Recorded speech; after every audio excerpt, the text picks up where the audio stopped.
不嫁了，传我号令，东西全搬回去。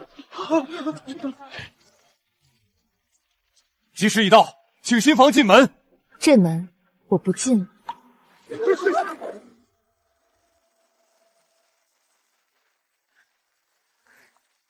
小姐，这都什么时辰了？他们分明是故意给咱们下马威。今日是我嫁入晋王府的日子，晋王萧凛是当今圣上最看重的儿子，这桩婚事名为恩宠，实为牵制。这沈家小姐是犯了什么错？吉时都过了，王府连门都不开。听说是德妃娘娘的意思，不喜这位新媳妇儿，故意折辱呢。还没进门就受这等奇耻大辱，以后日子难喽。父亲官拜丞相，哥哥手握重兵，皇家忌惮沈家，所以赐婚。父亲为我备下百台嫁妆，只为让我有底气。可如今这些底气正被放在烈日下暴晒。3个时辰，6个小时。萧凛，这是你给我的下马威，想让我收起傲骨，俯首称臣。明叔，若受了委屈，沈家永远是你的后盾。起始一至。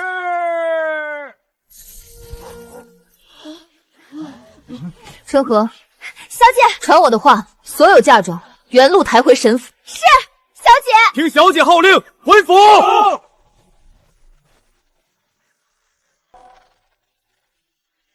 闹够了，时辰到了，进来吧。时辰到了，3个时辰的分毫折辱，你们以为我沈明书会收起傲骨，俯首称臣？王爷，你好像弄错了一件事。你说什么？不是我要闹，是你的门开得太晚了。放肆！你这不知好歹的东西！走，在我身后，那扇大开的晋王府大门，此刻显得无比讽刺与可笑。我能感觉到身后无数道目光，有萧凛的，有德妃的，有整个京城百姓的，他们大概都在想，我疯了。父亲，女儿不孝，给沈家惹祸了。回来就好，回来就好。什么活不活的？天大的事儿，有爹给你顶着。我沈清源的妹妹岂能受此等羞辱？父亲，哥哥，此事因我而起。住口！你是我沈静言的女儿，是我沈家的人，他们羞辱你，就是打我沈家的脸。把小姐的嫁妆都好好的搬回库房，一件都不能少。是，相爷。小姐，您是没看到靖王那张脸，黑得跟锅底一样，还以为您还会求着他进去呢。他会的。什么？他们手握皇权，可以肆意拿捏。我今日的举动，在他们看来，不过是小孩子的气话。明叔，你打算怎么办？父亲，这门亲，女儿是断然不会结的。可这是圣意，圣意又如何？圣上赐婚是为了皇家颜面，也是为了拉拢沈家。但晋王府所为，已将皇家颜面踩在脚下。若我今日忍了，那今后沈家在京城便再也抬不起头。他们今日敢让我等3个时辰，明日就敢让我跪在雪地里，一步退，步步退。父亲，哥哥，我们不能退。我的女儿长大了。好，既然你不愿，那这亲我们就不结了。我这就进宫面圣，哪怕拼了我这身官服，也要为你讨回一个公道。少爷，宫里又来人了，圣上召您即刻入宫。妹妹，父亲此去，怕是凶多吉少。圣上给了台阶，我们却不下，这就是公然抗旨。哥哥，你觉得圣上现在最怕什么？自然是怕边疆不稳，朝局动荡。那他最需要什么？需要沈家，需要父亲在朝堂稳定人心，需要你在军中稳住将士。所以圣上不会真的对沈家怎么样，至少现在不会。他召父亲进宫，不是为了问罪，而是为了谈判。谈判？对，圣上要面子，沈家要里子，这件事总要有个说法。晋王府可以不认错，但沈家绝不能受这个委屈。这是我，也是父亲的底线，就看圣上如何权衡了。父亲，情况如何？去书房里说。圣上很生气，但是他也知道这件事是晋王府理亏在先，我便问圣上，沈家女究竟是嫁给晋王为妃，还是去做奴婢？若为王妃，为何大婚之日连王府大门都进不去？若为奴婢，那这婚事必当我沈家高攀不起。我能想象到当时御书房里剑拔弩张的气氛，父亲这是在用整个沈家的前途赌圣上的态度。父亲，圣上最后怎么说？圣上说婚事照旧，但是他给了你一样东西，这是如朕亲临金牌。这块金牌，剑牌如剑君，可号令百官，可先斩后奏，是无上的权柄，也是烫手的山芋。圣上的意思是他给了你天大的体面，让你自己去处理靖王府。他要你拿着这块金牌，风风光光的回到靖王府。这不是让妹妹自己去跟他们撕破脸吗？圣上这招确实高明，他谁也不得罪，反而把这烫手的山芋踢给了我。我若拿着金牌耀武扬威，今后在王府便落了个仗势欺人的名声。若我输了，便是我自己无能，横竖他都是坐收渔翁之利。明叔，这块金牌你打算怎么办？父亲，圣上既然递了刀，我自然没有不用的道理，但他想看着我与靖王府两败俱伤，也未免太小瞧我沈明书了。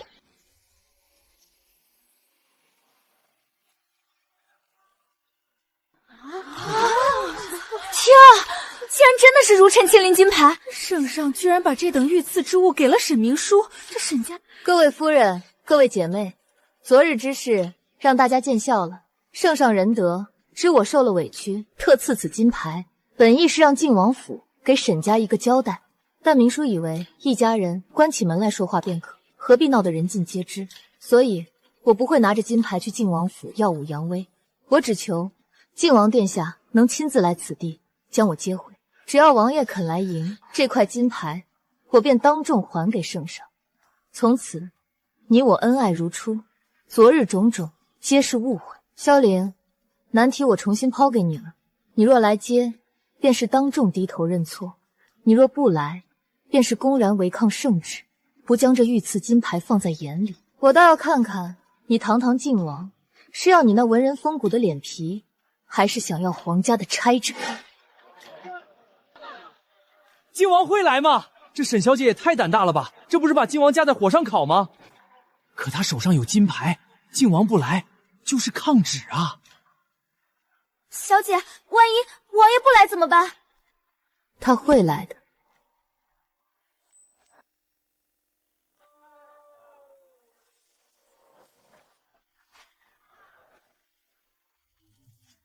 闹够了，本王亲自来迎，已是给足了沈家体面。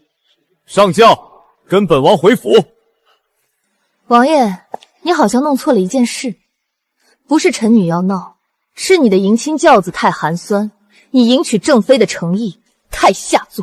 沈明书，你别给脸不要脸！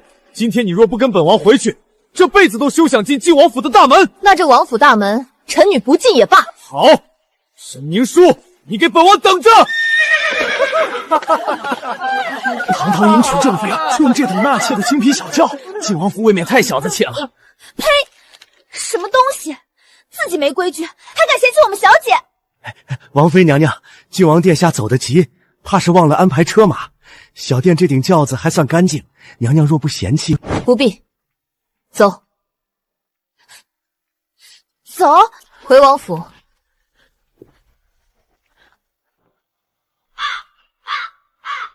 哟，王妃娘娘，您可算回来了。奴才在这风口上可是等了小半个时辰了。这就是萧岭和德妃给我设的新局。天香楼的低头只是权宜之计，真正的刀子藏在这扇门后。没有火盆，没有马鞍，没有本该由婆母递上的系着红绸的如意秤。这是正妻进门的3道铁律，如今全成了一片空白的青砖地。火盆呢？春和姑娘，这府里有府里的规矩。德妃娘娘晌午被外头的喧闹冲撞了，头风发作，刚喝了药躺下。娘娘吩咐了，既然王妃是自己走回来的，那些虚礼就免了，免得火气太旺，冲了府里的安宁。挺好，省了我的膝盖。王妃，请吧，王爷去书房处理公务了，今夜怕是不得闲。您的住处，娘娘早安排妥当了。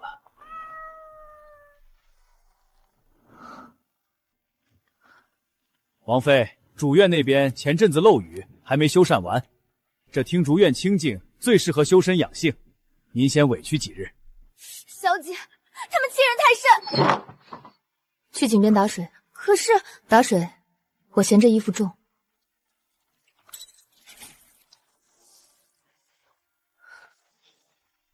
水很冷，激得人清醒。不用我守夜，也不用我等门。动，3更天啦！萧凛没有来，这是晋王府的第一个晚上。这什么破炭，连个火星子都打不着，光冒烟了。别捣了，那是最下等的渣炭，点不着的。小姐，这德妃娘娘的心肠也太黑了，这是要把我们往死里动啊！德妃要动，也得看我受不受着。你今儿一早去前院打听点事儿。打听什么？昨天大婚，这府里到底为什么闭门？我要听真话。拿银子去探。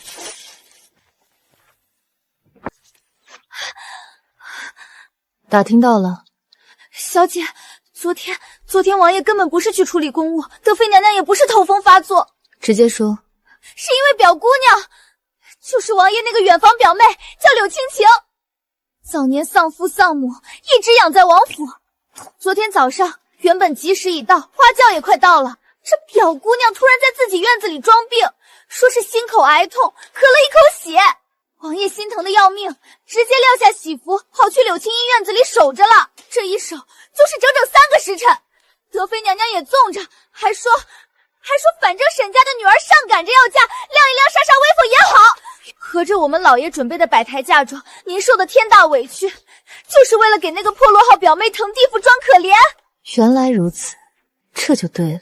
我的嫁妆进不进门，沈家的面子丢不丢，都不如那个表妹咳出的一丝血重要。小姐，你怎么不生气？生气？我为什么要生气？如果是昨天，我或许还会愤怒，但现在我只觉得可笑。春和，把昨天那套假衣收起来，从匣子里挑一件素净的衣裳穿上。可是今儿得去给德妃娘娘和王爷敬茶，穿素净的怕是不合规矩。这府里昨天就没规矩了。王妃娘娘、德妃娘娘在前厅等着您去敬茶呢。走吧，去见见这位娇贵的表姑娘。儿媳沈明书，给母妃请安，给王爷请安。没规矩的东西，进了王府的门，不知道媳妇第一天要行大礼吗？母妃息怒，明书出嫁前，父亲确实教过规矩：正妻进门，走正门，跨火盆，拜天地。沈相就是这么教女儿的。明书昨天是走侧门进的听竹院，连个火盆都没见着。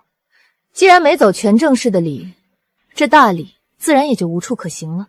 你这个放肆的丫头！姐姐息怒，都是青音的错。昨日青音旧疾复发，连累王爷和姑母操心，这才误了姐姐进门的吉时。叫我姐姐，没名没分，这是在大庭广众之下坐实她受了委屈的形象，顺便试探我。青音给姐姐敬茶，愿姐姐和王爷百年好合。我若接了，就是承认她在王府的地位；我若不接，便是擅妒不容人。放肆！沈明书，你疯了吗？青音身子本就弱，好心敬你茶，你竟敢拿热茶泼她！王爷心疼了。你擅妒成性，不堪为父。王爷弄错了一件事，这茶不是明书泼的，是表妹手抖，自己没端稳。再说了，表妹既然没名没分，这声姐姐我沈明熙担不起。这杯茶我也嫌脏。反了！这个不知天高地厚的丫头，竟然敢在王府里撒野！来人，给我把这毒妇拖下去掌嘴！母妃要打我，用什么名目？是不敬婆母，还是欺凌弱小？打了我，明日京城大街小巷就会传遍，晋王府为了一个远房表妹，新婚第2天就动用私刑殴打正妃。您觉得圣上听到这话，是会夸您治家有方，还是会问责晋王宠妾灭妻？够了，沈明书，你别拿父皇来压我。你真以为这王府里没人治得了你？王爷自然治得了我。从我进这王府起，王爷和母妃不是一直在治我吗？让我走侧门，住破院，给尸炭吃冷饭，这些不都是王爷的手段？姐姐误会了，府里最近开销大，各院的吏分都减了青音代管中率，也是为了王府精打细算。母妃，原来这王府的家是由一个外姓表妹当着的。哼，青音知书达理，这些年帮我打理后宅井井有条。你刚进门，不懂府里的规矩，自然由她先管。姐姐，既然你爱管，这烂摊子就交给你了。从今天起，听竹院的一样开销不需要王府出1分钱，我的嫁妆我自己做主。但这王府的柴米油盐人情往来，表妹你可得仔细些，千万别精打细算到连王爷的脸面都算进去了。春和，我们走。小姐，您怎么能把管家对票扔给他呀？那可是王妃的权利，您这不等于把王府拱手让人了吗？权利？你以为那是权利？那是个填不满的无底洞。无底洞？柳青音敢给我送扎炭，说明什么？说明王府的账上已经没钱买好炭了。德妃今天穿的那件衣服，袖口都磨毛了。正堂里的那个青花瓷瓶，也是个后仿的次品。晋王府早就是一个外强中干的空壳子了。他们娶我，除了兵权牵制，更是他们是穷疯了，想吃我的嫁妆来填窟窿。我现在把管家权给他，就是把这个烂摊子砸在他手里。没有我的嫁妆，我看他拿什么去维持王府的体面。别管他们，拿着钱去后街找几个工匠，把咱们院子的后墙凿开，重新安一扇门，顺便买些上等的银霜炭和鲜肉回来。我要让这座死气沉沉的王府闻闻银子的味道。是，小姐。只要银子给足，没有办不成的事。我不打算和萧岭德妃在正门那条路上耗时间，这扇后门就是我在王府的生门。小姐，你看看，这都是人吃的东西吗？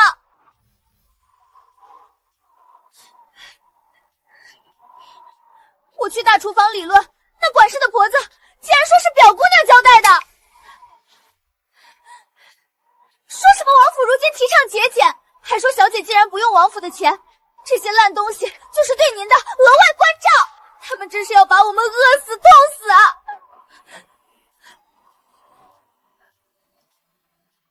掐断粮草和炭火，柳青音是算准了我不肯低头，想用这种下作手段逼我就范。不吃就不吃，谁稀罕他们这破烂玩意儿？慢着，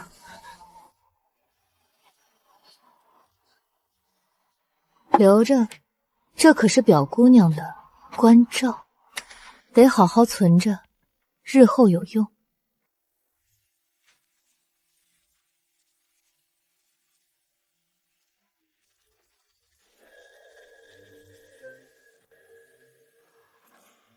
大小姐，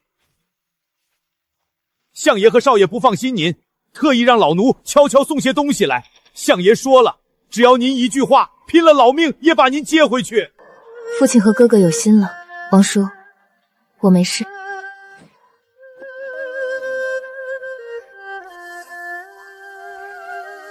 银票拿回去给父亲，我的嫁妆足够我花了。以后你每隔3天从这扇后门送一次吃食和木炭，记住要悄悄的，别让人发现。是，大小姐，老奴明白。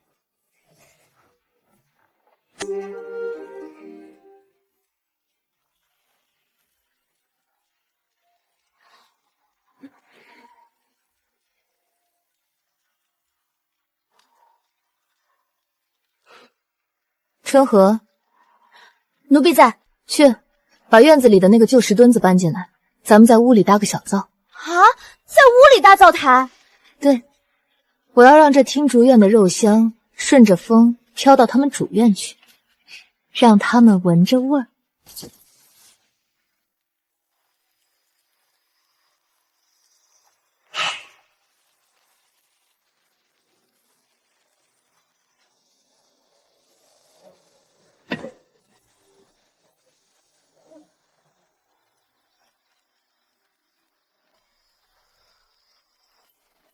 小姐，这肉真香，神府送来的鹿肉就是新鲜。再撒点孜然和粗盐，不用烤得太老，嫩一些才好吃。是，小姐。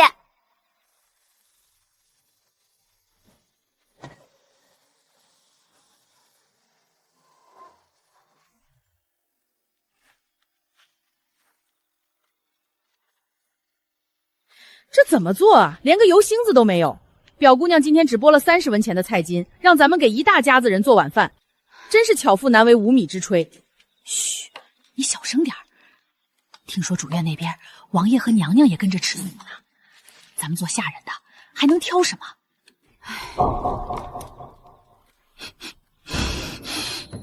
是肉味儿，还有孜然味儿，好香啊！这是哪儿来的？咱们府上可有大半个月没见着一点荤香了。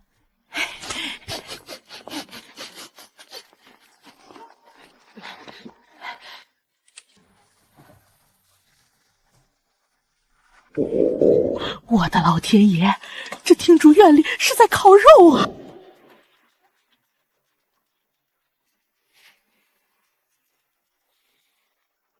怎么回事？这府里哪来的这股味道？表哥，是姐姐的院子里传来的。下人们说，姐姐在院子里私自搭了灶，自己烤鹿肉吃。放肆！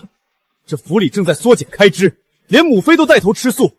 她身为正妃，竟然带头骄奢淫欲，这是要把王府的规矩踩在脚底下吗？表哥息怒，姐姐毕竟是相府千金，哪里受得了咱们这清苦日子？只是这味道传得满府都是，下人们闻着味儿，都说王府亏待了王妃。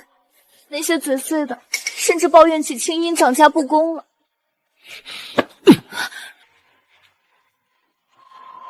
我倒要看看，他沈明书究竟想干什么！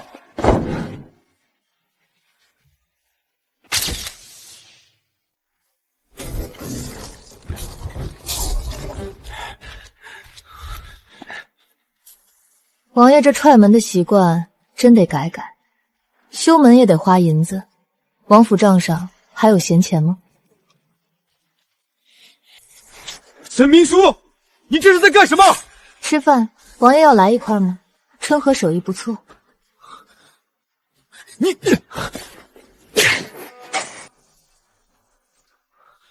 这府里上下都在节衣缩食，连母妃的病药都减半。你身为晋为晋王妃，不想着为王府分忧，竟敢在自己的院子里大鱼大肉，骄奢无度。你把皇家的体面放在哪里？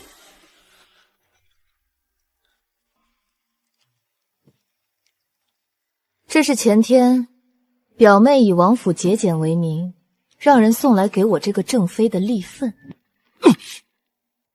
还有那炭，这就是表妹给我准备的节俭，湿的，点不着，一点全是毒烟。王爷，我沈明书是嫁进王府，不是卖进王府。既然你们不给我饭吃，不给我炭烧，那我自己掏腰包买肉吃，买炭烧。我花我自己的嫁妆，怎么就伤了皇家的体面？这不可能。青音一向温婉，她绝不会什么？绝不会克扣正妻。王爷若是心疼表妹，不信我的话，那就去问问外头那些下人。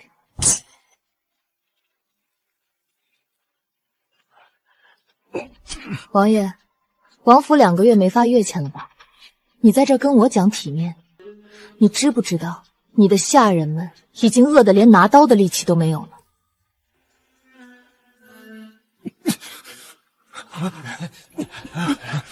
什么东西，自己没本事养活一大家子，倒来怪咱们吃得好。小姐，咱们还烤吗？烤？为什么不烤？不仅要烤，还要大张旗鼓的烤。明天去后门买几斤上好的羊肉排骨，再去买几坛烈酒。我要让这听竹院的肉香天天在这王府里飘着，我要让他们一边吃着糠咽菜，一边闻着咱们的肉香，这才是刚刚开始。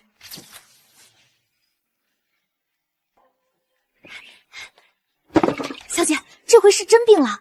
谁病了？德妃娘娘啊，听主院的婆子说，昨夜里德妃娘娘就喘不上气，今早咳了一帕子的血。太医刚走，说是气急攻心，引发了旧疾。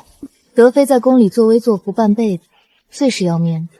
这几天听竹院的烤肉香天天往主院飘，下人们背地里都在议论王府穷得揭不开锅，德妃刻薄。德妃听了不气出病来才怪。太医怎么说？太医说，德妃娘娘这病是亏了气血，得用上了年份的老参来吊命，普通的药根本压不住。老参？他那库房里还有钱买老身呢。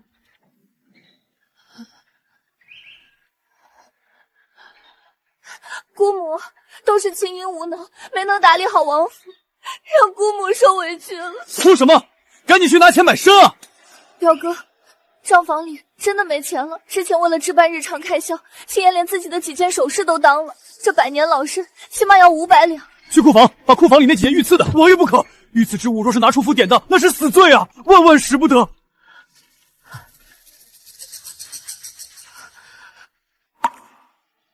表哥，听竹院那边，姐姐的嫁妆里肯定有上好的老参。如果姐姐仔细……好。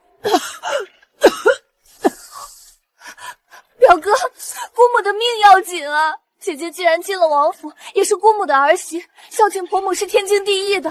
大不了咱们以后还她就是了。李全，去把王妃叫来。找我来，什么事儿？母妃病重，太医说需要百年老参吊起，府里一时周转不开，你的嫁妆里应该有。王爷这是在命令我，还是在求我？沈明书，这是你婆母。哦，原来是婆母。我还以为表妹掌管中户，连这种救命的药都能精打细算出来。你到底拿不拿？不拿。你毒妇！我嫁妆里是有老参，不仅有100年的，还有300年的野山参，但我凭什么白给？我进府那天，你们给我走侧门；我接管王府，你们给我扔对牌；我吃饭，你们给我发霉的剩饭。现在你们快死了，想起我的钱了。王爷，天下哪有这么便宜的买卖？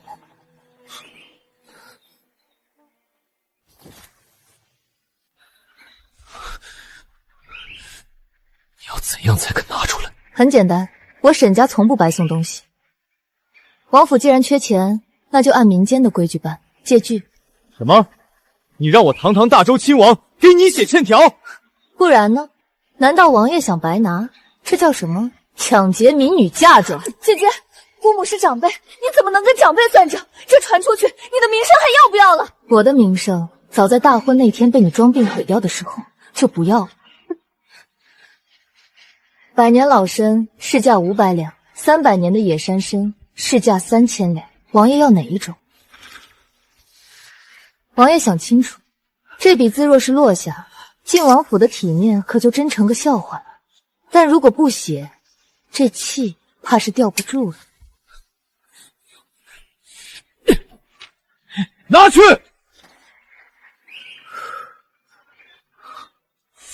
还差个手印。春和在，拿着我的对牌去沈府库房，把那只装在紫檀木盒里的野山参去。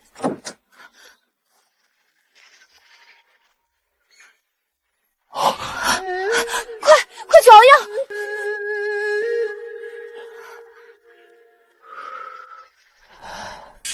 气息稳住了。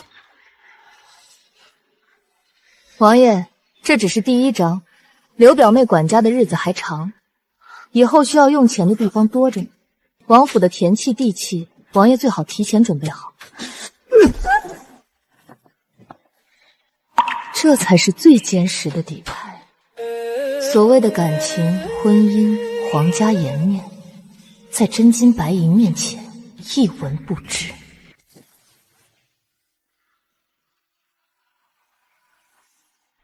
小姐，您穿成这样是要去哪儿啊？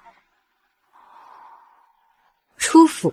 王爷和德妃娘娘要是知道了，他们现在自顾不暇，哪有功夫管我？父亲为我准备的嫁妆，最值钱的是裴家的3间旺铺和2处城外的庄子，这些产业我今天必须要亲自去看看。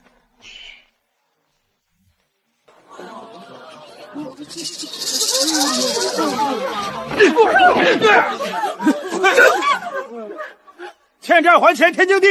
你们东家欠了我们黑虎帮的保护费，今天不交钱就砸了你们的店。胡说八道！我们瑞丰祥信来本分做生意，什么时候欠过你们钱？少废话，兄弟们，给我砸！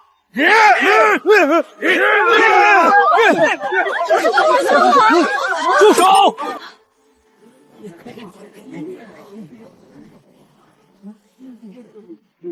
光天化日之下聚众闹事，砸毁商铺，你们黑虎帮是不把巡防营放在眼里了吗？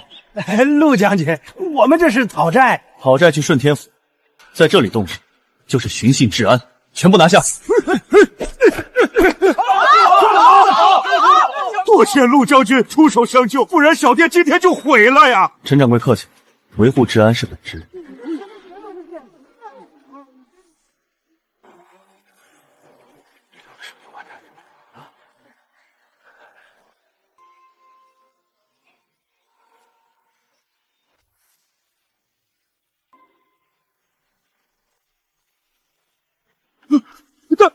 大小姐，起来吧。沈小姐，多谢陆将军刚才解围，职责所在。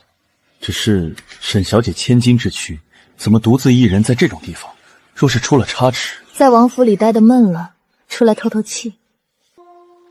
今天的事是怎么回事？既然沈小姐有家务事要处理，陆某就不打扰了，告辞。等等，陈掌柜，说吧，陆将军不是外人。是晋王府的人。晋王府？谁？是柳青英姑娘身边的一个管事婆子。前几天她派人拿着对牌来，说是要寄到咱们铺子里300两现银，说是王府周转不开。我没同意，咱们铺子的规矩没有大小姐您的印制，谁的对牌也不好使。那婆子走的时候骂骂咧咧的，今天黑虎帮就来了。柳青英为了补窟窿，真的盯上了我的嫁妆产业。她不敢直接去沈府的库房抢，就想用管家对牌来打秋风。这不仅是穷，这是蠢。晋王府的规矩倒是让陆某大开眼界。陆将军见笑了，家门不幸。沈小姐打算怎么处理？算算今天铺子里的损失，被划破的米袋，砸坏的门面，还有伙计们的汤药费，一边列个清单，算出个总数。大小姐，这照做就是。还有，放话出去，瑞丰祥不认晋王府的对牌，只认我沈明书的印记。谁再敢打着晋王府的旗号来借钱赊账，直接打出去。是。沈小姐好气魄。陆将军过奖了，被逼无奈罢了。若有用得着陆某的地方，沈小姐尽管开口。在处处算计的京城，巡防营统领的承诺价值连城，多谢。小姐，出事了！德妃娘娘的病好些了，突然想起下个月初8是她50岁的整寿，怎么了？她非要大办，说这是她这辈子最重要的一个生辰，不仅要请京城所有的贵妇，还要请最好的戏班子连唱3天。大办？可不是嘛！柳青英在账房里都快急疯了，听说连自己的压箱底首饰都当了，可还是凑不出这笔巨大的开销。现在主院那边正在闹呢。50寿辰大办，这简直是天赐良机。德妃和柳青英自己搭了个戏台。我若不帮他们把这出戏唱砸了，怎么对得起他们的精打细算？让他们闹，这寿宴办得越大越好。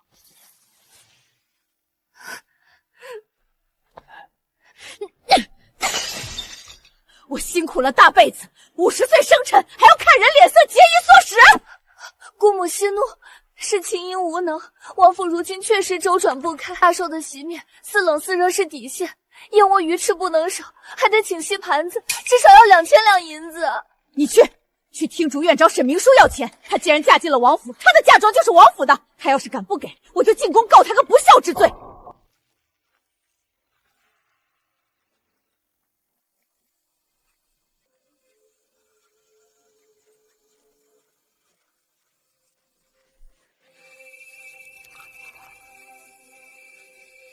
王叔，出什么事了？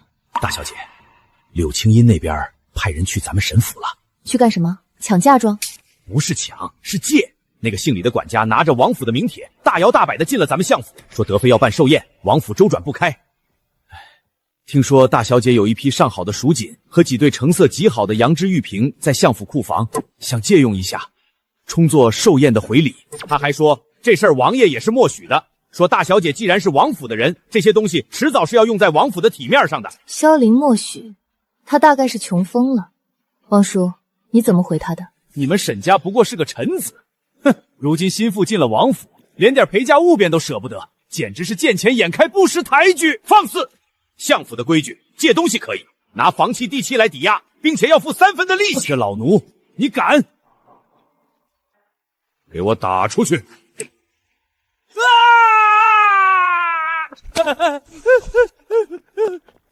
打得好，王叔，这些护卫没留下外伤吧？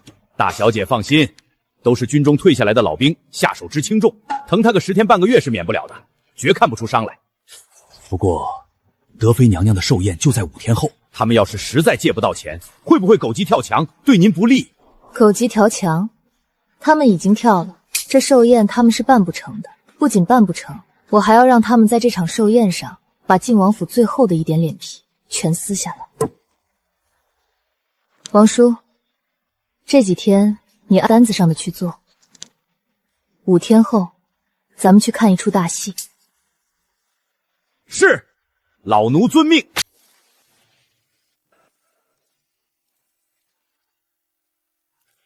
哎呦，王妃来了！王妃这身打扮倒是素净，不知道的还以为晋王府现在崇尚简朴呢。尚书夫人说笑了，今日是母妃的寿辰，明叔怎敢喧宾夺主？这府里的一应开销都是表妹在操持，表妹持家有道，自然是最妥帖的。诸位，吉时已到，开席。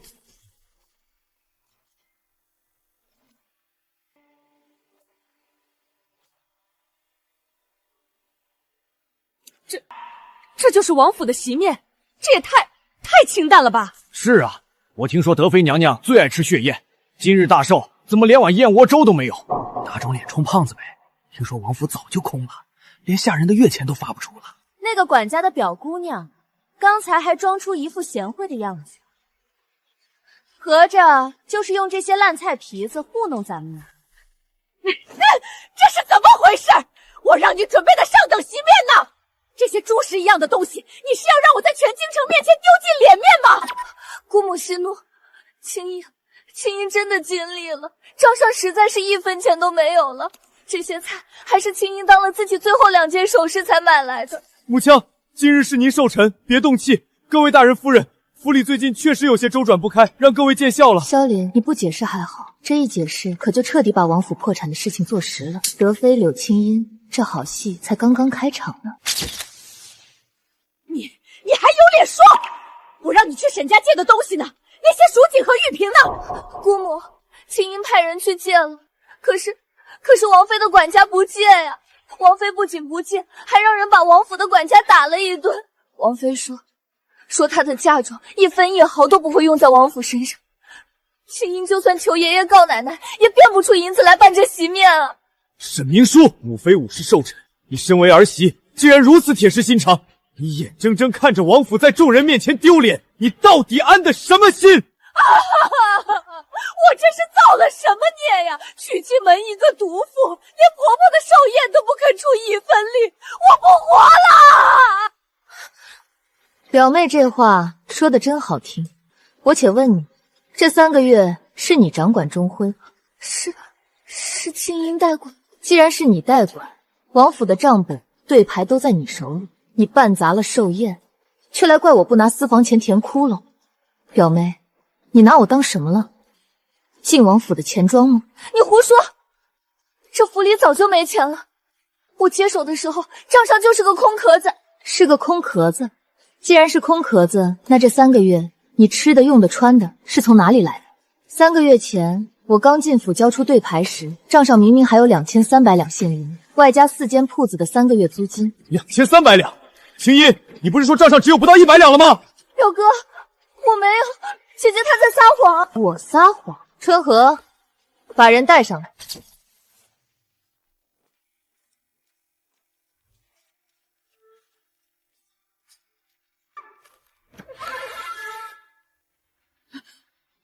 这是干什么？沈明书，你今天到底想干什么？母妃的寿宴，你带外人进来放肆！王爷别急，既然表妹觉得委屈，觉得这府里的钱不够花，怪我不肯拿嫁妆补贴，那今天咱们就当着各位长辈的面，把这3个月的账好好算一算。这位是恒通钱庄的大朝奉，今天我要查晋王府的账，一笔一笔，一个铜板一个铜板的查清楚，那2300两银子到底是怎么没的？不行，王府的账怎么能让外人看？你给我滚出去！母妃怕什么？若是账目清白，自然还表妹一个公道；若是我冤枉了表妹，我沈明书愿意当众赔礼道歉，并包下这寿宴所有的开销。查，沈明书，如果你今天查不出什么，本王绝不饶你。好，先生，开始吧，就从刘表妹接手对牌的那天算起。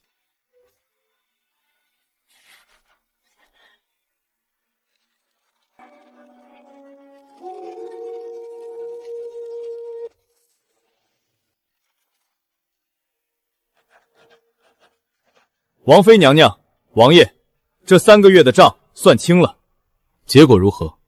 回王爷，柳姑娘接手时，府库结余却为2350两，但这3个月来，账面上出现了多笔极不合理的支出。第一笔是10月上旬，账面上记录购买极品血燕5斤，花费800两，但草民查了进货的药铺单据，那家药铺根本没有极品血燕，只卖过一批劣质的碎燕窝，总价不过50两，这中间的750两差价不知去向。没有，我没有，那是药铺掌柜骗了我。哦，那第二笔呢？11月中旬，账面上记录给各院采购过冬的银霜炭共计400两，但实际拉进府的全是掺了水的废渣炭，这笔钱也对不上。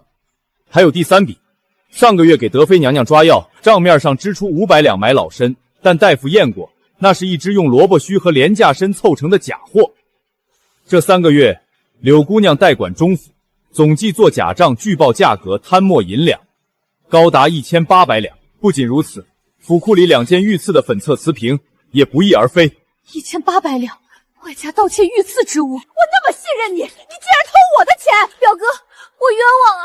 我真的是被底下的奴才骗了。我一个弱女子，哪里懂这些账目上的猫腻？是他们合伙坑我啊！王爷，现在查清楚了，不是我不肯拿嫁妆，是王府的银子都被这位好表妹抓进了自己的私囊。1800两现银，加上2件御赐瓷瓶，今天当着各位长辈的面，这笔账必须平了，否则不仅是对我不公，更是对晋王规矩的践踏。春和，奴婢在。带上人去刘表妹的院子，给我搜，找出那1800两。若是找不出银子，就把她院子里所有值钱的东西全部砸了抵债。你敢！青音就算有错，那也是晋王府的家事，轮不到你一个外人来发落。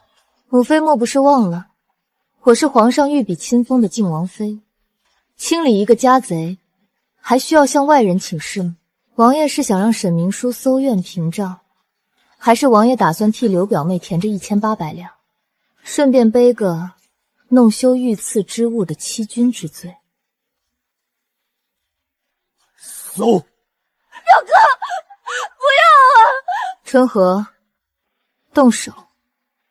各位长辈、夫人，既然戏已经开场了，不如随我一步揽月阁，做个见证。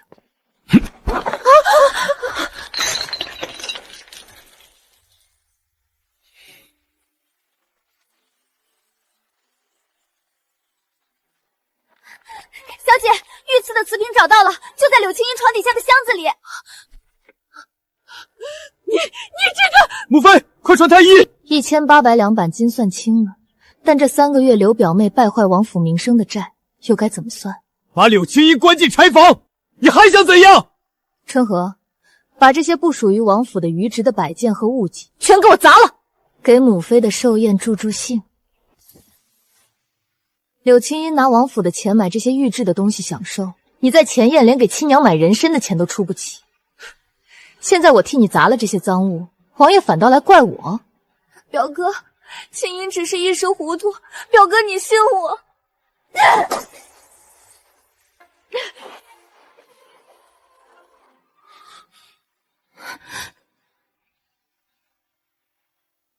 王爷心疼了，砸！全都给本王砸了，一样不留！王爷，东西砸完了，不过这只算利息，本金的窟窿还没填上呢。沈明书，刚才搜出来的金条和银票，难道还不够吗？那些金银刚才吴朝宝算过了，只值1000两，但王府的烂账是1800两，加上刚才砸掉的赃物折价，还差3000两。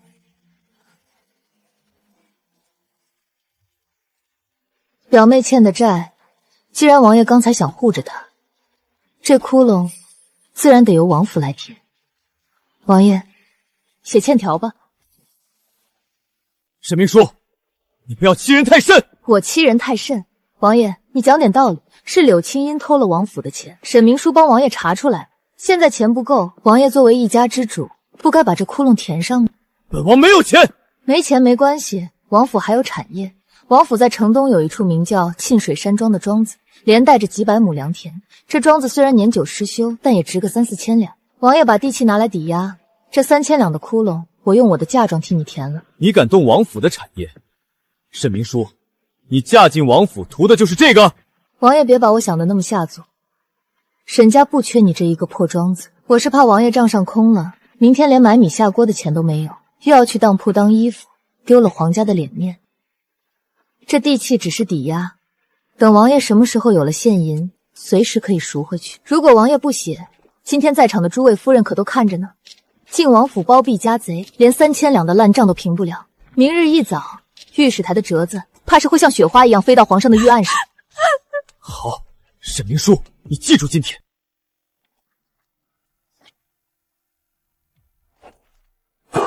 拿去。多谢王爷，刘表妹交给你了，随你怎么处置。各位长辈夫人，今日府里家门不幸，惊扰了各位。改日明叔在天香楼设宴，亲自给各位压醉。不敢当，不敢当。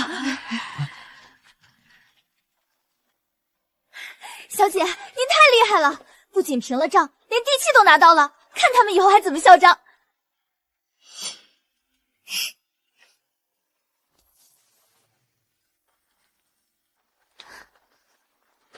小姐，柴房那边传回消息，柳青音现在每天只能喝1碗馊水。德妃娘娘醒来，听说沁水山庄被抵押给了您，气得再次吐血，现在连床都下不来了。活该，但这远远不够。我袖子里那2张欠条和地契，必须变成套在萧凌脖子上的绞索。走，去城东接管沁水山庄。王妃娘娘，这庄子怎么？从今天起，这庄子归我沈明书管。去，把庄子里的账本拿来，再把所有的佃户都叫到院子里。年年租子收不上来，还要倒贴钱，占着良田不干活。柳青音的这些亲戚倒是天天在庄子上白吃白喝。春和，带人把这些占着茅坑不拉屎的闲汉全部乱棍打出去。庄上的良田重新招募劳民，租子减半，但必须签死契。是。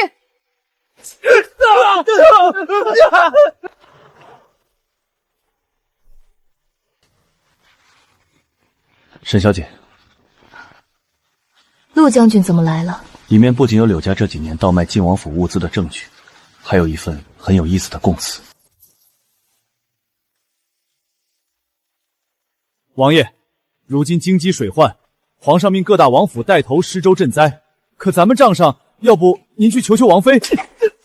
滚！去求沈明书，本王宁可饿死！去把柴房大门打开，把柳青音给本王带过来。小姐，真让您料准了，半个月前咱们在黑市上低价收的粮食，现在全派上用场了。开锅！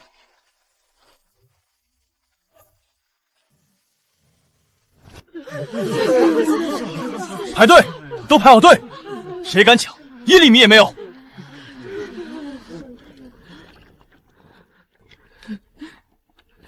谢谢大善人，谢谢大菩萨。大娘快起来，别着凉，趁热吃。这位沈家大姐真是救苦救难的活菩萨呀！是啊，要不是她，咱们这大水天非冻死不可。萧凌，你在王府里苦思冥想如何挣面子，却不知这天下的民心早已落在了我沈明书的手里。沈明书，你竟然被成千上万的百姓奉为神明，你手里到底藏了多少钱？陆昭看你的眼神，若由着你立下这等威望，本王岂不成了全天下的笑柄？回府去柴房。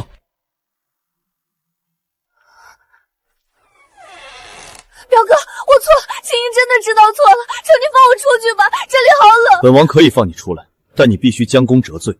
沈明书在城外施粥，收买人心，本王要你在城南也搭起粥包，规模要比沈明行的更大。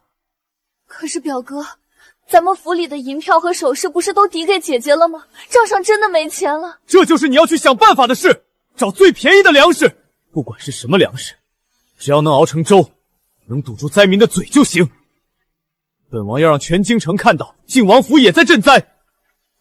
表哥放心，青音一定办到。掀锅盖，给百姓们施粥。这粥怎么稀得跟清水一样？米呢？这米怎么是黑的？味道也怪怪的。饿极了的，有的吃就不错。沈明书，你想靠这个压过表哥，下辈子吧。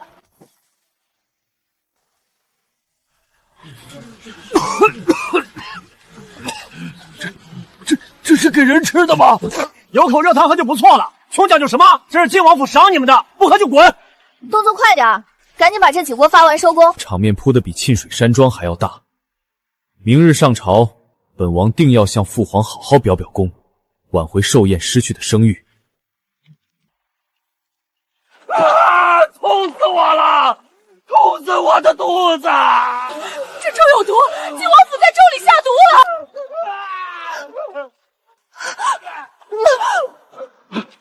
表姑娘，出事了！这米是不是坏的太厉害了？这要是出了人命，咱们可担不起啊！不许胡说，是他们自己有病，跟我们的粥没关系。死人了！晋王府的粥吃死人了！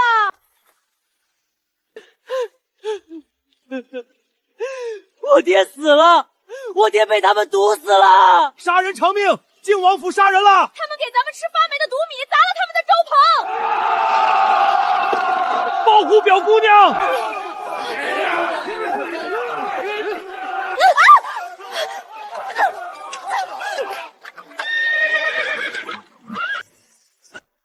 王爷，不好了，出天大的事儿了！慌慌张张，成何体统？城南粥棚吃死了人，暴民砸了粥棚，现在暴乱了。吃死灾民，激起民变，这已经不是丢脸的问题了。在这当口犯下这等大罪，这是要掉脑袋的死罪。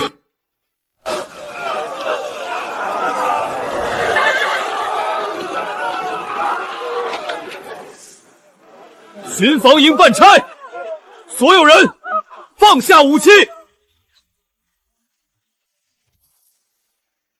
退后，再有煽动者，格杀勿论。军爷，他们毒死了我爹，我们要讨个公道。讨公道去顺天府，冲击街道就是造反。各位乡亲，我知道你们受了委屈，我知道你们的亲人死得冤枉。是沈家大姐，是城东十州的沈家大姐。乡亲们，那些发霉的毒米不是人吃的，这笔血债，朝廷一定会给你们一个交代。但现在你们如果冲动犯法，不仅讨不回公道，还会把自己的命搭进去。你们看看这米，看看这些馒头，这是我沈明书用我的嫁妆买来的，只要有我沈家一口饭吃，绝不会让你们饿肚子。红色旗看天边雪啊，沈家大姐，我们只是想活下去啊！沈明书，从这一刻起，你不再是晋王府后院里那个憋屈的王妃，你是这满城风雨里唯一的定海神针。混账东西！朕让你去施膏安抚流民，你就是这么给朕安抚的？用喂猪都不吃的烂霉米去毒杀百姓，你不仅把皇家的脸面丢尽了，还差点激起民愤。若不是巡防营和沈家那丫头出面，你今天还有命站在这里吗？父皇息怒，儿臣儿臣也是被底下的奴才蒙蔽了。奴才？什么奴才敢有这么大的胆子去黑市买这种烂粮？大理寺卿何在？臣在。立刻将靖王府负责失交的管事全部下狱严审，查清煤米来源，看看这里头到底贪了多少赈灾款。表哥，怎么样了？皇上怎么说？我不想进大牢啊！表哥，你救救我！滚开！你这蠢货！你看看你干的好事！现在大理寺要查账，你买煤米的烂账迟早被翻出来，我们全都要给你陪葬。灵儿，这可怎么办？这要是查出是青音干的，别人一定会是咱们王府指使的呀！我已经派人去打点大牢，让那管事把嘴闭严实，但他能撑多久，我不知道。表哥、姑母，这事其实有办法解。既然大理寺要查谁贪了赈灾的钱，那我们就给他们找一个替死鬼。替死鬼？谁？沈明书。沈明书在城东搭了那么多粥棚，买了几十万斤的米，只要我们在他的账上做点手脚，把咱们买煤米的单据悄悄塞进沈家的账本里，然后再找人指认那毒死人的粥其实是沈家的人暗中运到城南栽赃我们。这样一来，买煤米毒杀灾民的罪名就全是他沈明书的。他不仅名声扫地，沈家也脱不了干系。好，这个法子好！那个小贱人敢逼你写欠条，这次我要让他连本带利全吐出来。好，就这么办。李全，今夜派人去大理寺，给张大人送一份厚礼。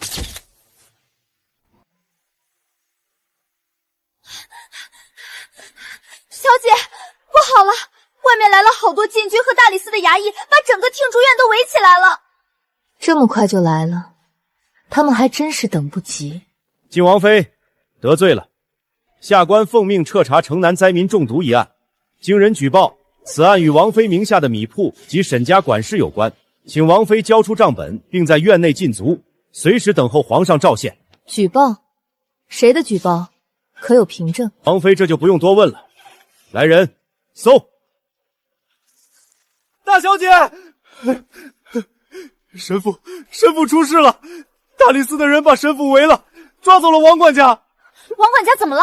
大理寺说，在王管家床底下的暗格里搜出了1000两银子和购买煤米的黑账本，说王管家已经招认，是受了您的指使，为了省钱才买发霉的毒米。你们血口喷人！王管家对沈家忠心耿耿，怎么可能承认这种莫须有的罪名？王妃，如今人证物认俱在，您还是好好想想，明日在金轮殿上该如何向皇上解释吧。告辞。小姐，怎么办啊？他们怎么能这么坏？王管家肯定是被屈打成招的，这要是定了罪，不仅您要掉脑袋，连相爷和少爷都要受牵连啊！说什么？起来！小姐，他们想抓王管家，早就动手了，何必等到今夜？这是萧凛和柳青英被逼急了，狗急跳墙呢。黑心粮上已落网，顺藤摸瓜，人证稳妥。大理寺搜出的1000两和假账，做得太刻意了。萧凛以为买通了大理寺，就能做得天衣无缝，但他不知道，他在明处，我和陆昭在暗处。萧凛，你派人抓替死鬼的那一刻，你自己才是那只落入网中的猎物。小姐，外面彻底没动静了。大理寺的人真狠，送来的全是馊饭烂菜，连水都是脏的。相爷和少爷怎么还不派人来救您啊？父亲是当朝丞相，他最懂军心，这个时候他什么都不会做，更不会替我喊冤。为什么？您可是相爷的亲生女儿啊！因为证据确凿，大理寺连夜突审王管家，动了重刑。萧凛还暗中派人抓了王管家乡下的孙子。父皇，儿臣治家不严，没管教好王妃。儿臣万万没有想到，沈明书竟会为了私利，纵容沈家管事买煤米毒害百姓。儿臣大义灭亲，恳请父皇严惩审视，以平民愤。小姐，萧凛那个负心汉，在皇上面前上了请罪折，把自己撇得干干净净。现在全京城的百姓都在骂咱们沈家，连相府大门都被人泼了粪水，少爷在军中也受了牵连。小姐，咱们真的要坐以待毙吗？坐以待毙？不。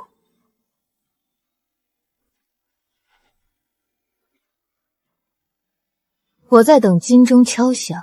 既然萧凛和柳青英把戏台搭得这么大，连皇上都请来当看客，我要是不在金銮殿上把他们的底裤扒下来，怎么对得起他们这番苦心？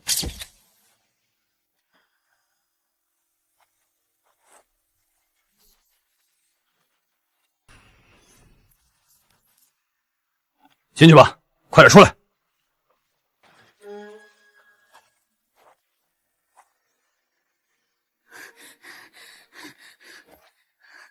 小姐，这饭馊的都没法下狗了，那些禁军真是不把咱们当人看。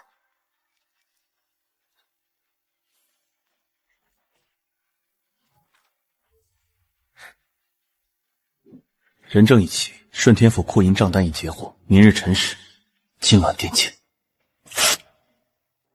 小姐，刚才那是陆将军送来的消息，是萧凛和柳青樱的催命符。萧凛以为封锁了听竹院，抓了王管家，就能天衣无缝地把罪名推到沈明书名下，但他算错了一件事。他以为把买美米的钱推到我账上，账就平了，但他忘了柳青樱是从晋王府库房里挪用银两去买美米的，那笔银子带有内务府特有的皇家印记。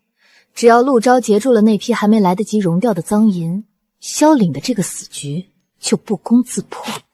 春和，打水，我要沐浴。是，奴婢这就去。小姐，那明天上朝您穿哪件？是那件素净的玉色斗篷吗？不，把我进府那天穿的那套大红嫁衣拿出来。啊！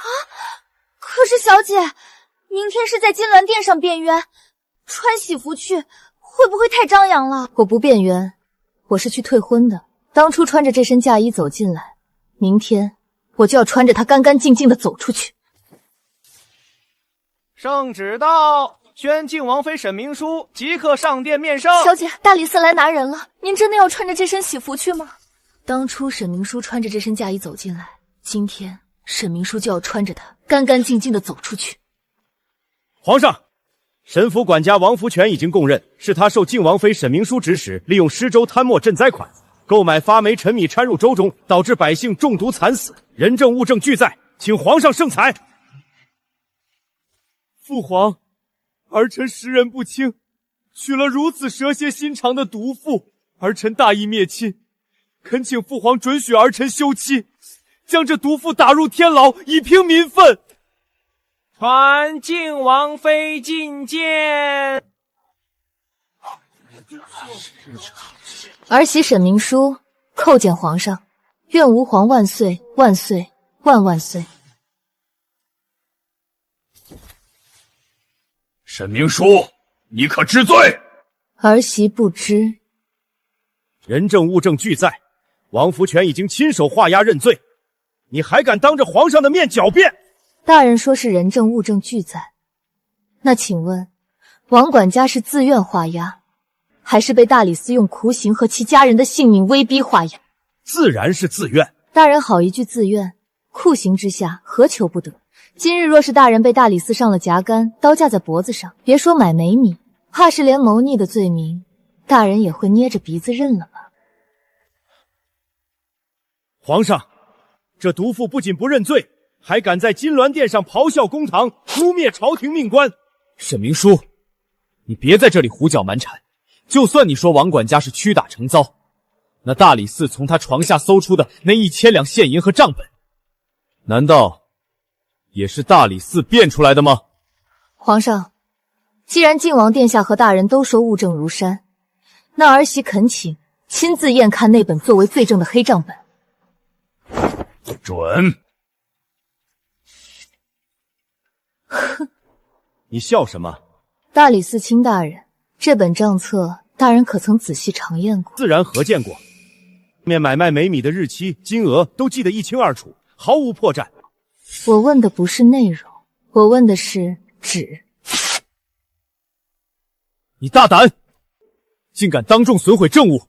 各位大人，请睁大眼睛看看，这纸张色泽如雪，迎着光能看到里面特制的水波暗纹。徐老大人，您在内阁掌管天下文书30年，请您过目。这是什么纸？这是南唐岁贡的诚心堂宣旨啊！皇上，诚心堂纸一刀价值100金，历来只供皇室御用，或特赐给一品重臣，市井之中根本买不到啊！大理寺卿，你来告诉我，我沈家的一个跑腿管事，为了省下区1000两的差价去买煤米，竟然奢侈到用价值100金的御用贡纸去做一本见不得光的黑账。他是钱烧得慌，还是脑子有病？诚心堂纸，该死！柳青衣那蠢货伪造证据时，居然从本王的书房拿了空白册子去抄写，那可是父皇去年特赐给本王的。这也许是他从沈相爷的书房里偷出来的。好，就算是他偷的，那请问大理寺卿，这纸上的墨迹呢？大理寺卿大人既然核验过账本，应该知道上面买煤米的日子是半个月前。但大人看看这墨迹，墨色沉滞，边缘泛着青光，没有3个月的时间，根本吃不进指纹里。皇上明鉴，账本上记的是半个月前的事，但这墨迹却是3个月前写下的。难道儿媳有未果先知之明，在3个月前刚进府时，就已经算准了今日会有水灾，提前安排好了管事去买煤米做假账吗？父皇，沈明书是在强词夺理，就算账本有问题，大理寺从王福全床下搜出的那1000两现银，那可是实打实的赃款，这总抵赖不了。那1000两银子，儿媳当然不会抵赖，因为那银子正是靖王爷你亲手派人放进去的。你一派胡言！恳请皇上宣巡防营统领陆昭上殿，真正买煤米毒杀灾民的凶手就在殿外。宣！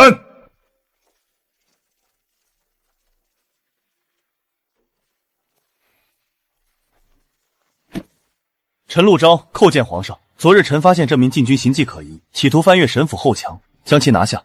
经审讯，他已交代是受人指使潜入神府管家房中，放置1000两赃银，伪造账本。你这是屈打成招，你有什么资格审问禁军？来人！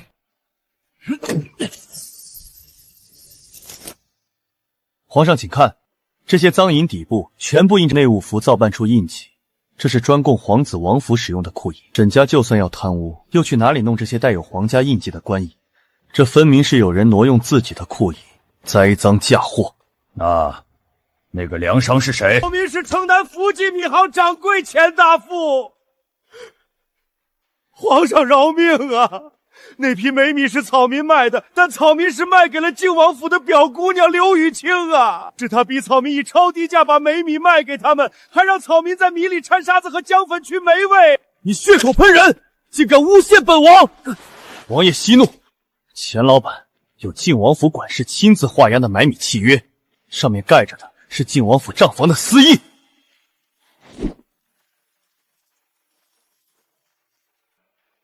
传柳青营上殿。表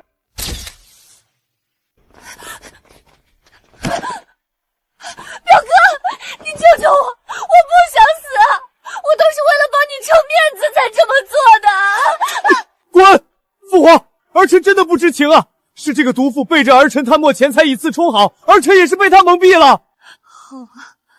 好，既然你不忍，就别怪我不义。皇上，不是民女一个人干，是德妃娘娘和靖王殿下指使的。王府早就空了，连买菜的钱都没有了。是德妃娘娘和王爷逼着我去弄最便宜的米来应付差事。你这贱婢胡说八道！朕问你，堂堂靖王府怎么会连买米的钱都没有？你这几年每年的俸禄和庄子的收成都到哪里去了？皇上，儿媳知道王府的钱去哪儿了。3个月前，德妃娘娘病重，王府账上连买一株老参吊命的钱都没有。这是靖王殿下向我沈明书借钱的字据，3000两，白纸黑字，还有王爷按的血手印。沈明书，你1个月前，柳青因贪墨王府库银，被我查出烂账，王府面临御赐之物丢失的死罪。这是靖王殿下把城东的沁水山庄抵押给我的字据，又是3000两。这几个月，王府买炭的钱、买肉的钱、下人发月钱的钱，甚至是德妃娘娘办午时寿宴的钱，全是我用嫁妆垫付的欠条。皇上明鉴，王府连日常开销都要靠打借条为生，靖王殿下甚至穷到要把御赐的亲王紫貂大袍拿去当铺死当。试问，一个连买菜钱都要问妻子借的王府，有什么资格站在这里指责我贪污？我沈明书若是真想贪灾民那1000两银子，我何须倒贴几万两去供养这座吸血的王府？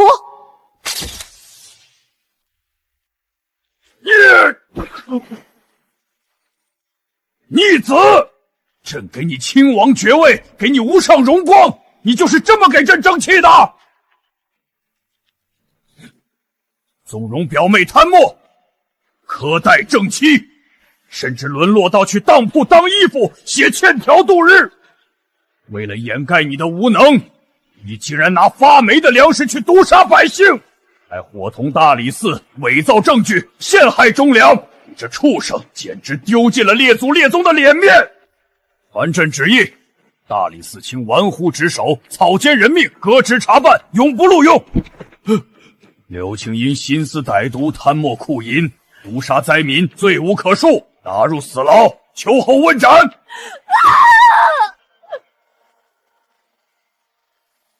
德妃教子无方，纵容亲属，弑夺封号，降为答应，幽禁冷宫，无旨不得出。萧凛剥夺敬亲王爵位，降为闲散郡王，罚俸3年，闭门思过。没有朕的旨意，终生不得踏出王府半步。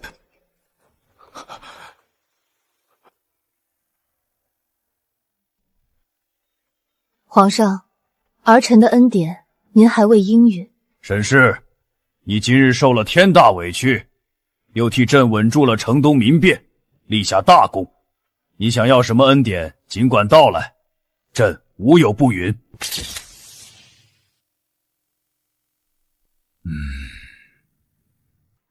沈氏，你今日受了天大的委屈，朕都知道。你与萧凛的婚事确实是一场孽缘，但你终究是入了皇家御敌的。皇上，儿媳不要赏赐，也不要任何补偿，儿媳今日只求一纸退婚的圣旨。儿媳大婚当日被拒于晋王府门外3个时辰，受尽京城耻笑，此为萧凛无情。进府之后，听竹院给儿媳吃馊饭，烧尸炭，逼得儿媳要靠变卖嫁妆度日，此为萧凛无义。如今萧凛更是为了包庇家贼，用发霉的粮食毒杀灾民，甚至伪造证据，企图将我沈家满门抄斩，此为萧凛无德。如此无情无义无德之人，儿媳若再与萧凛顶着夫妻的名分，怕是九泉之下都无颜面对那些被毒死的无辜百姓。求皇上准许儿媳退婚，从此男婚女嫁，各不相干。求皇上开恩，老臣就这一个女儿，老臣不求她大富大贵，只求她能留着一条条命，平平安安的回家。求皇上成全。罢了，即日起解除萧凛与沈明书的婚约，沈明书的嫁妆1分不少，全部退还沈府。儿媳谢皇上隆恩。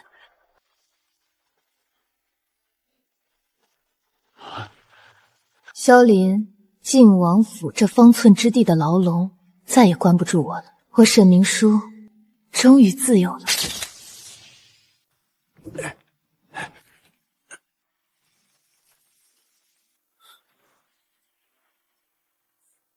沈明书，你还来干什么？来看本王的笑话吗？我来看你的笑话干什么？我是来搬家的。春和，动手，只要是咱们的东西，一件都不许留下。是。等等，你的嫁妆都在沈府，你来这里搬什么？这府里的东西都是本王的。王爷是不是记性不太好？我刚进府的时候，这听竹院里可是连一张像样的床都没有。这床是我花了100两银子从外面买的，那套茶具是我从沈家带来的。春和，把我们在院子里盘的泥灶给我砸了，那几口铁锅还有剩下的银双炭、半扇猪肉全部搬走。好嘞。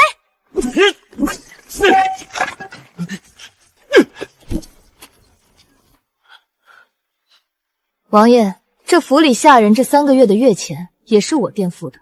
既然我现在不是晋王妃了，这钱我自然不出了。你们谁愿意跟我去沈家的庄子上干活，现在就站出来。留在这里可是连发霉的饭都吃不上。我们愿意跟着大小姐。这破王府，我们早就不想待了。沈明书，你把东西都搬走，你让本王怎么活？本王已经被禁足了，你连一口锅都不给本王留吗？我为什么给你留？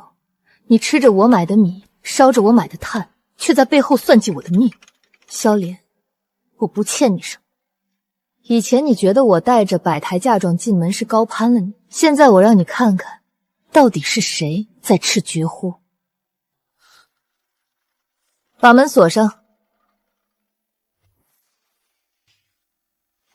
嬷嬷，咱们还愣着干什么？赶紧收拾东西跑啊！可是王爷还在正堂呢。王爷，他现在连个闲散宗室都不如，皇上连他的俸禄都停了3年，这些连1粒米都没有，难道留下来跟着他饿死吗？说到猢狲散，本王如今竟真的成了一无所有的废人。李全，传膳！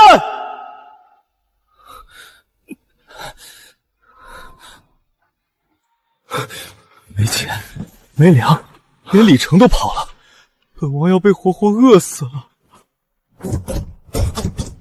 难道是父皇心软，派人来给本王送吃的了？开门！萧礼，欠债还钱，天经地义。别以为你躲在里面装死就行了。你们胡说什么？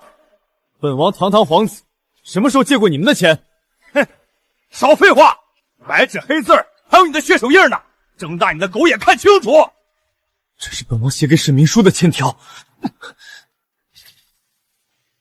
开门，萧礼！再不开门，老子就砸了这破门！本王已经被父皇下旨禁足，任何人不得进出。你们擅闯王府的死罪！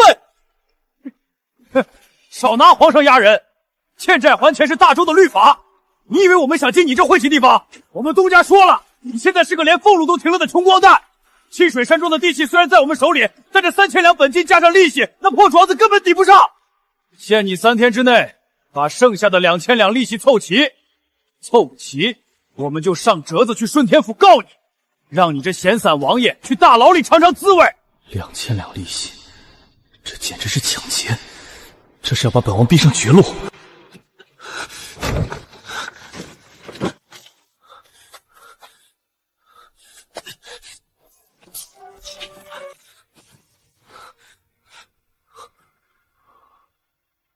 这是本王以前送给柳青音的端砚。这砚台若是拿去当铺，少说也能换个几10两银子，几10两足够本王买米买面，撑过这段时间了。堂堂皇子，如今竟然要像狗一样钻窟窿去换钱。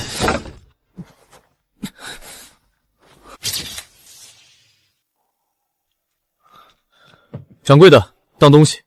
东西勉强算个老物件，但磕了个脚，死当还是活当？死当，能当多少？5两银子。5两？这可是上等的端砚，我买的时候花了60两。客官，这里是当铺，不是古董行，爱当不当。看你这穷酸样，估计也是从哪里偷来的吧？5两，不能再多了。你放肆！你敢这么跟本王说话？哟，劝本王呢？你以为你是谁呀？就算是那个刚刚被皇上削了爵位的靖王，现在估计也比你强不了多少。滚滚滚！别在这妨碍老子做生意。5两就5两，给我钱。好吃，真好吃。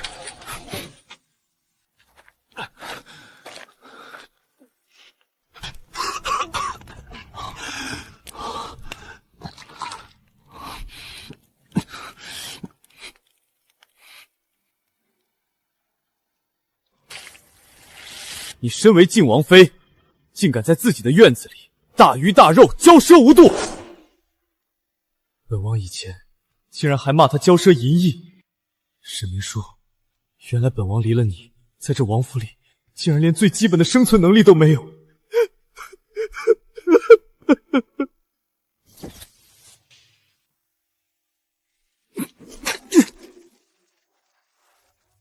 小林，今天再不还利钱，老子就把你这破地方烧了！没柴了，也没米了，再不出去，本王真的会饿死在这里。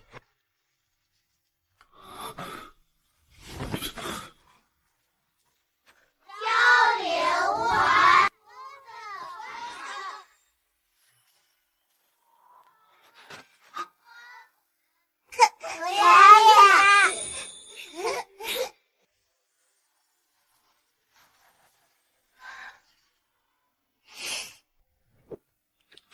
是本王的妻子，那是本王明媒正娶，用百台嫁妆抬进门的王妃啊！如果当初本王大婚之日按时开了门，如果本王没有纵容德妃苛待她，现在陪在她身边，是不是就是本王？明叔，明叔！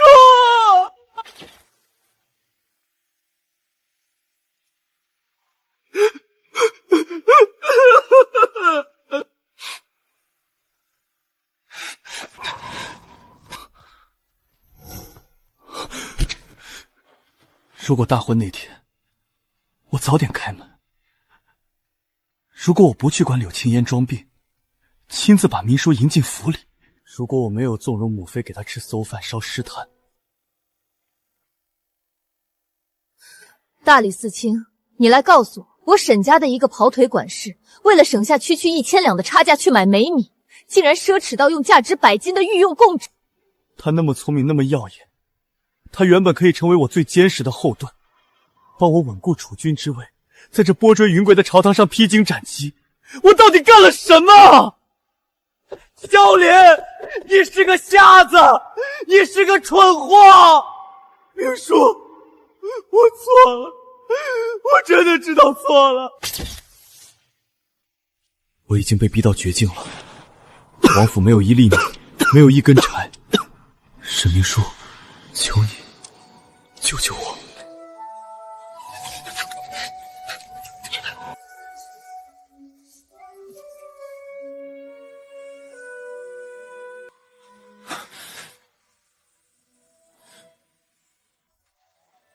明叔，见我一面，求你。王爷，表姑娘突然心口绞痛，咳血了。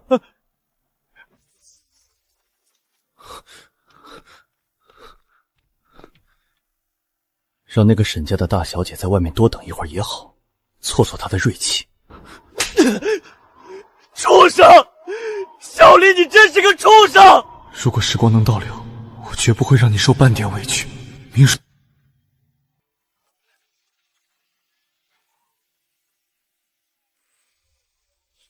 明叔，是你吗？明叔！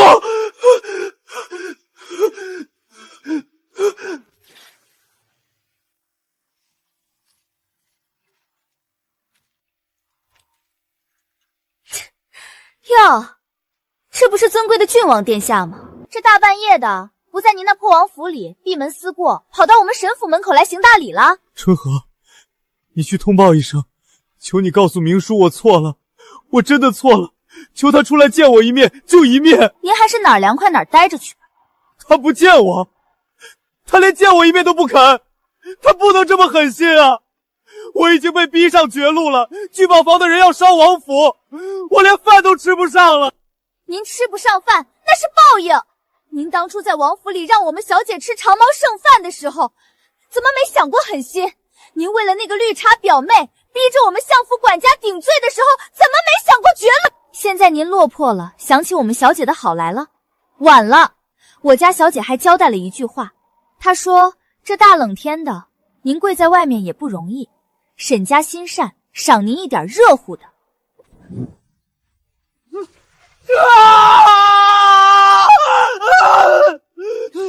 滚！以后再敢出现在我们沈府门前，我直接让护院放狗咬你！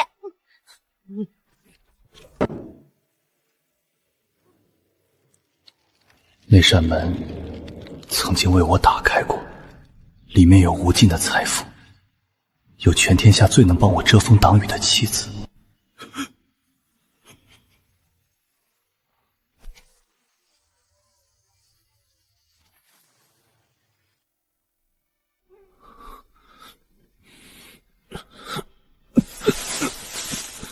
水，李全，给本王倒水。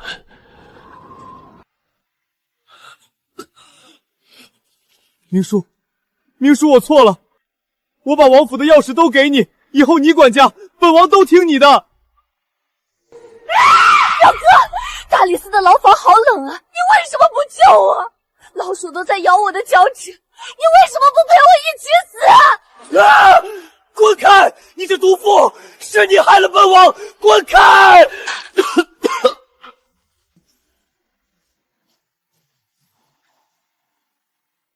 这世上没有后悔药了。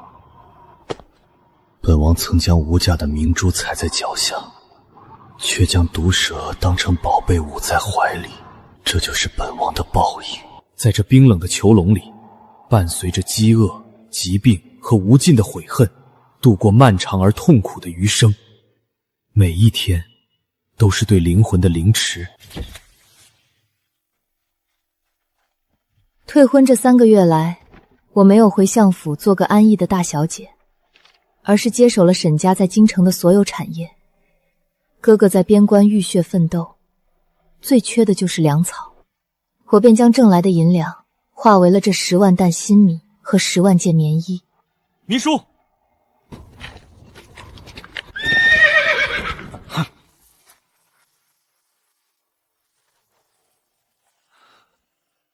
粮草已经装车完毕，巡防营抽调了500精锐，由我亲自护送这批物资前往北境。你亲自去？是，顺便去看看清源兄。这批粮草是你沈家毁家续弹筹集的，我不亲自送到他手上，我不放心。好，那我就在京城等你们凯旋。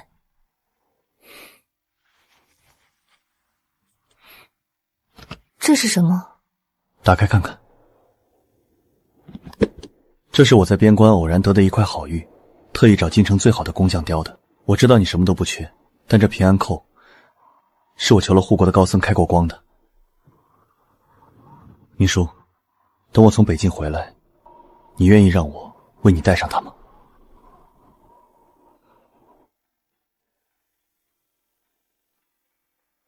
曾经的我以为婚姻就是隐忍，就是在一个金丝笼里耗尽一生，但现在我知道不是的。好，我等你回来。出发！